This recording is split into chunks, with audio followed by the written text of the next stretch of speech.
Bonjour et bienvenue.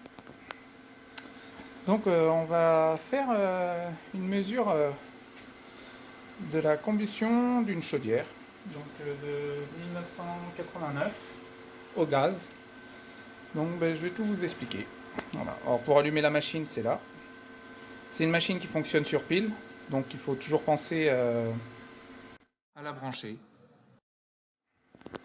Donc moi ce que je conseille de faire ici, c'est relier par la canne qu'on voit là est reliée par 3 tubes. Donc toujours les débrancher parce qu'il y a beaucoup d'humidité qui se met dedans. Et l'humidité, ça rentre dans la machine et ben, ça n'aime pas trop quoi. Voilà. Donc il y a un en haut, un en dessous, on ne peut pas se tromper, il y a des détrompeurs. Et la petite sonde de température qui est à visser. Voilà. Il faut la mettre à peu près. Voilà. Hop, on la visse. Et une fois qu'on a fait ça, c'est parti, on fait analyse de gaz. Nous, c'est bien du gaz nat, mais on peut choisir fuel, propane et tout ça. Et là, elle va se calibrer, je m'explique. Il y a une petite sonde de température qui est là, qu'il faut mettre dans l'ambiance. Et là, il faut que ça corresponde à la température extérieure.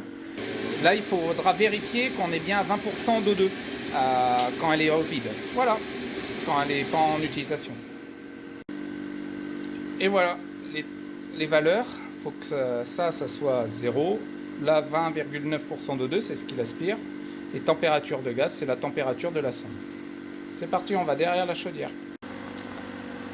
Donc on voit ici, là, je viens de mettre la sonde dans le tube.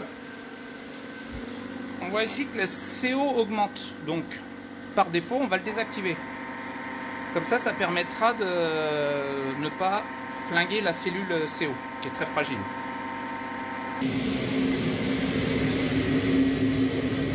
Et dès que la chaudière va monter à 100%, on va pouvoir mettre la canne derrière et vérifier toutes les températures et les valeurs et le rendement. Et voilà.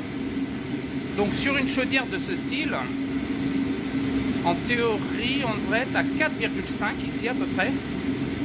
Là, 10%, c'est pas mal. NO, ben, super, 0. Température gaz, ben, c'est pas mal, 110. Voilà, sur ce type de chaudière-là. Et ça fait un rendement de 96%. Allez, j'enclenche le CO.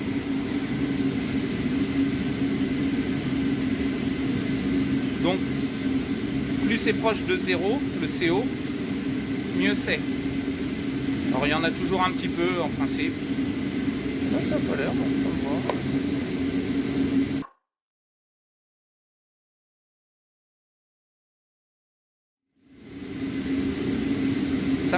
Ça mériterait un tout petit peu plus d'air. Au lieu de 3%, monter à 4%. Et une fois que les valeurs sont à peu près établies, qu'elles restent stables, qu'elles ne bougent plus beaucoup, on enregistre. Ouais, voilà. Et on imprime ce qu'on vient d'enregistrer.